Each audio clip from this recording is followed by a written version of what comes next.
And this afternoon, we start off from Parliament because the minority there is warning government to discard and discontinue its plans to sell off the abandoned Saglemi Housing Project. The facility birthed the SWAL NDC administration, of course, and was meant to be a part of the 5,000 residential unit facility to ease the accommodation deficit in the country. It sits on a 300-acre land with 1 to 3 bedroom flats for low-income earners. But since the NDC left office in 2017, the project has been marred with controversy, with 4 government officials being prosecuted over the construction project. Only last week, the Works and Housing Minister Francis Subuachi announced plans to privatize the project. Speaking during a tour of the facility, minority spokesperson for Works and Housing, Vincent Opong Asamoah, warned government to ditch the privatization efforts.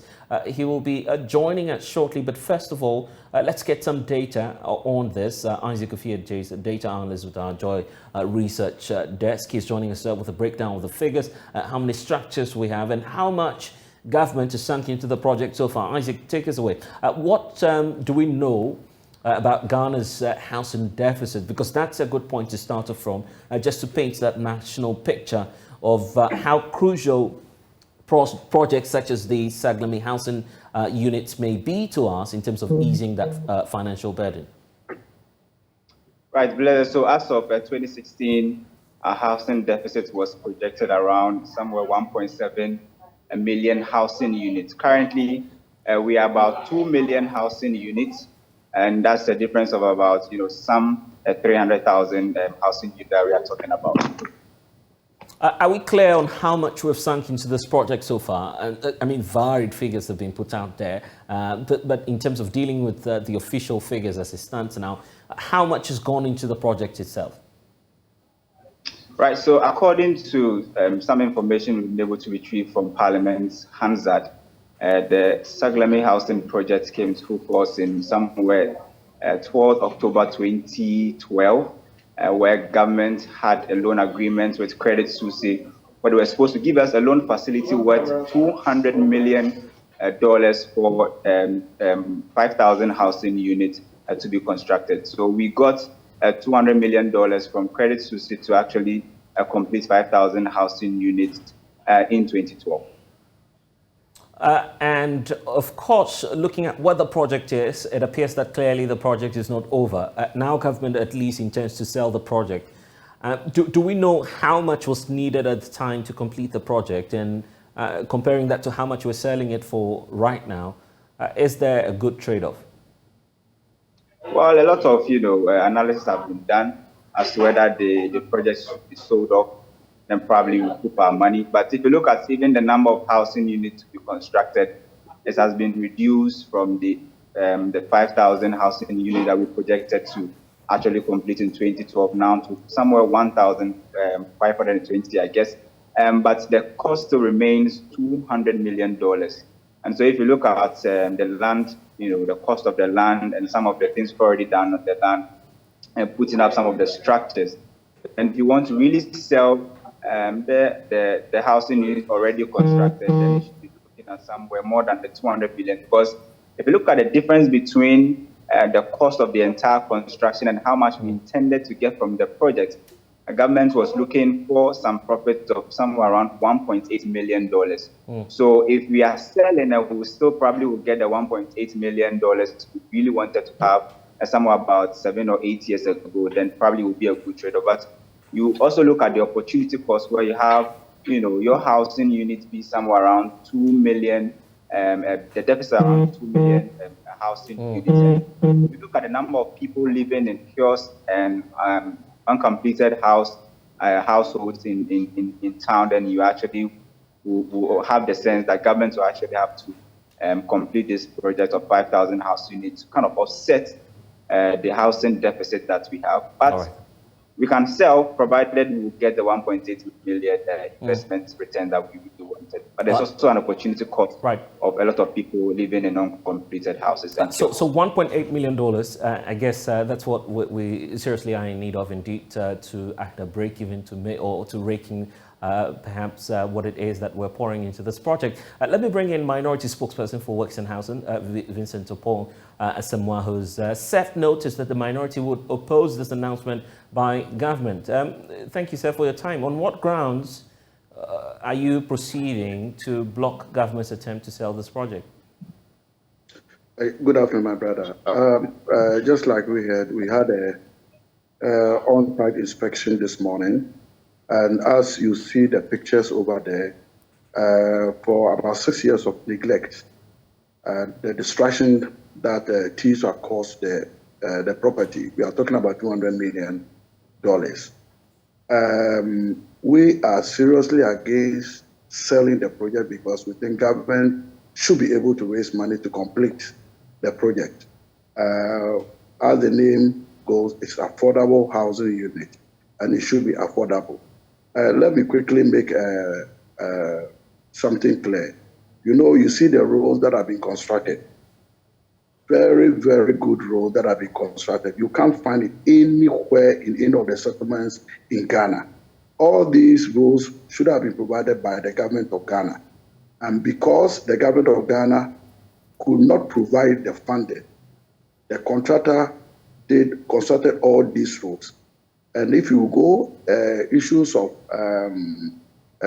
drains and culverts, on-site and off-site infrastructure, all these things should have been provided by the government. Government did not do that. So part of the loan from the project itself was used to construct all these things. Besides, government was supposed to give tax exemption. The contractors did not benefit from the tax exemption. So government owes the contractor. If all these monies were paid, I'm sure the number of 1,506 projects that we are housing unit that we are talking about wouldn't have been so. We could have constructed more additional structures.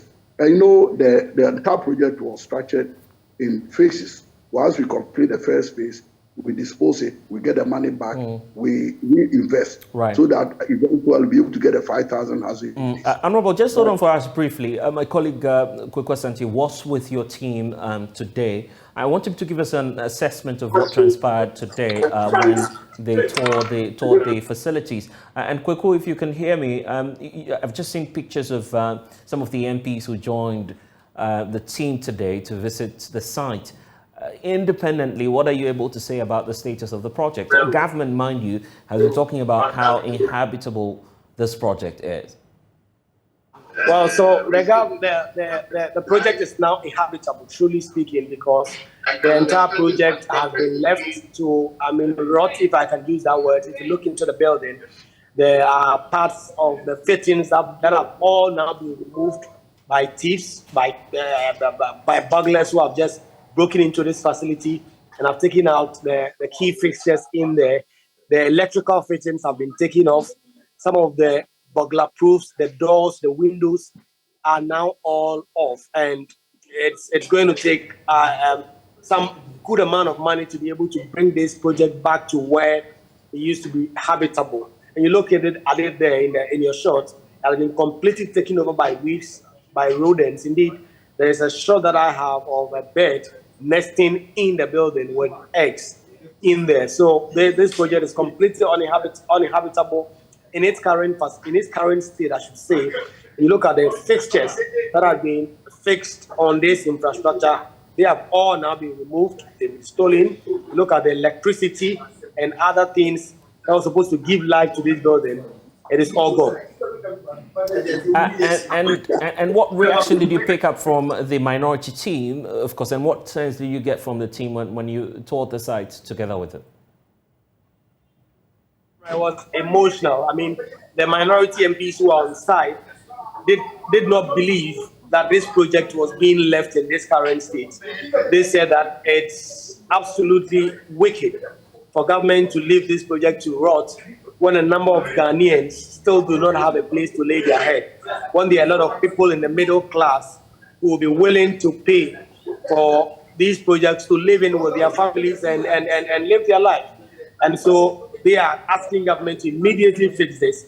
Indeed, we heard from Ohine Kojo, who says that this might be an organized crime of some persons deliberately leaving this project to rot, deliberately leaving this project in this current state so that they can sell it off cheaply to friends. And so they say that they are coming back to Parliament with a renewed sense of urgency to turn the heat on government to do something. Okay, But in then. doing so, they need the support of Ghanaians. They want Ghanaians to also pile the pressure on government to complete this project so that it ultimately benefits them. Quick question to our parliamentary correspondent, and I just want to go back to Honourable Vincent Opowasemwa. Of course, clearly, the project is indeed in a state which is not habitable. So that would mean that we indeed need more work done and to sinking more funds.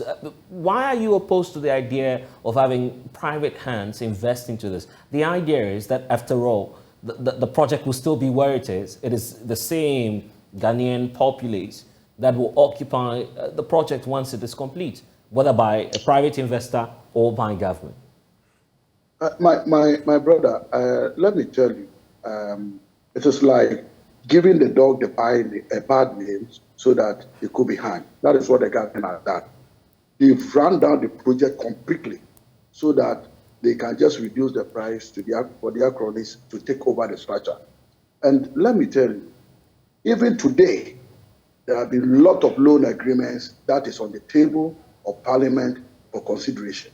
And we believe that this is one of the good investments government can raise money itself to complete.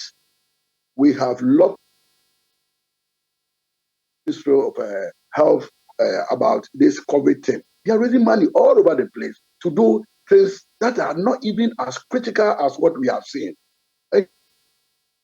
So we made a trip to that because those who were there in 2017 witnessed what the previous administration bequeathed to this current administration. And the same people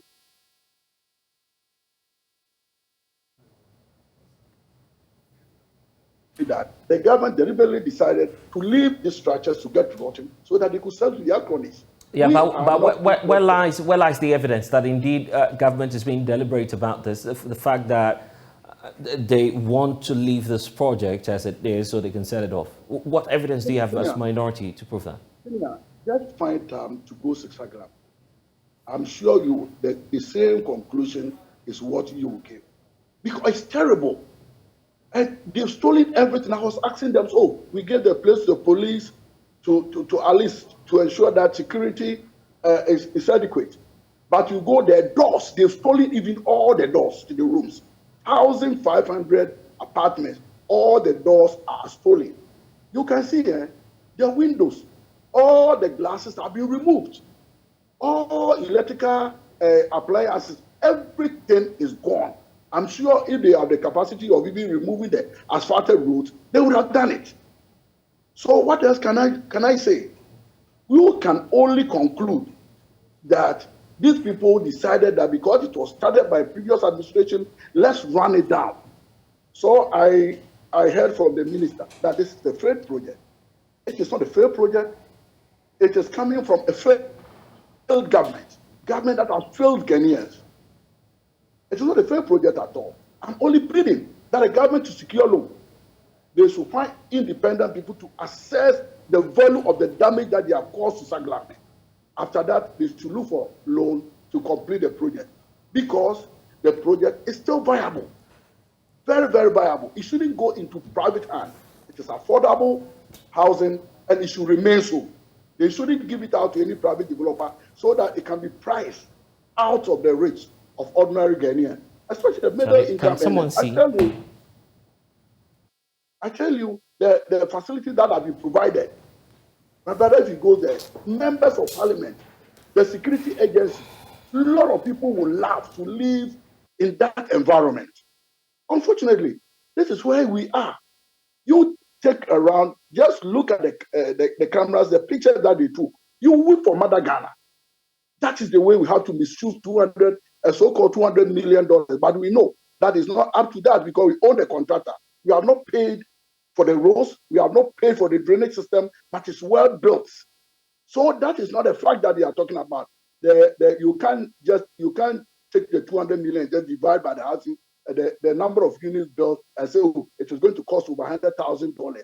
Even now, looking at the price of building materials, it makes a lot of sense for government to get money to complete this project.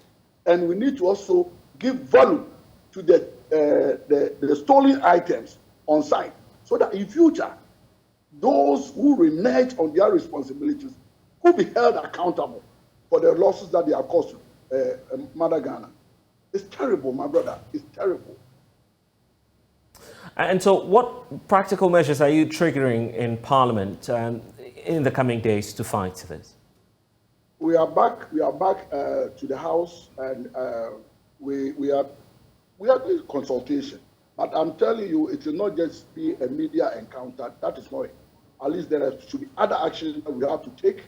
And whoever is also found culpable for leaving the structure to deteriorate to this stage, people will have to answer to this question. And I'm asking IMF, they should take a trip. If they would like to give Ghana a bailout, they should take a trip to Saglemi to ascertain whether Ghana will really need money. If you go for money and you misuse the money this way, and you are chasing IMF to give you a bailout, do we even need it? Look at the structures over there and the harm you have caused to it, and you are chasing IMF for bailout. We are calling on IMF to go to Saglemi. After that, they will be able to sit down and see whether Ghanaian will really need the money or not. We are too wasteful as a country. We are too wasteful. Why are you not interested in exploring, for instance, how much this project will be sold for? Is it the case that you are non-negotiable on that score? No, looking at the deterioration at the moment, even if we decide to sell it out, we will certainly get it. I believe that. Because the destruction that has caused, if you ask me, will not be anything less than $20 million. All the fittings are gone. And you can imagine the price of, and this contractor imported very, very expensive materials for this project. It's not like any other material that we have to use in our structures, and today and tomorrow it is gone. Look at this structure after 6 years of neglect in the bush. So the structure integrity is so high. The only difference is that all the fittings are gone, including transformers. Everything is gone. Meanwhile, they are telling us that we had police there to protect these properties. So who is going to be held responsible for this theft? So do we have to look on and then we sell it at fittings? Is that what we are looking at? Let me commend the previous administration for this initiative, because I don't believe there's any government estate that is of high quality than Saglemi anywhere in Ghana. You can't find it anywhere. And after investing so much in this project, this is the way MPP government, after 6 years, this is the decision that they want to take. We don't believe that should be the way to go. We are recommending government should look for loan. After that, they have to look for people to value the structure, current value of the structure, value the items that have been stolen, and the government should look for money to complete the project so that it can serve its intended purpose. Anyway, we'll wait for that moment. Honorable Vincent Opong Asamoah, thank you for joining us here on The Pulse.